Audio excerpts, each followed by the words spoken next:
So today we will make a very simple but yet very useful model here, and that is going to be your earthquake alarm system. For the same, here we have this supporting stand,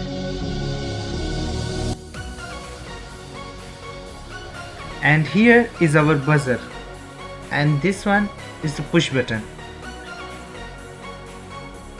and this is the LED which will act as our emergency lights. This stand is to hold up the pendulum,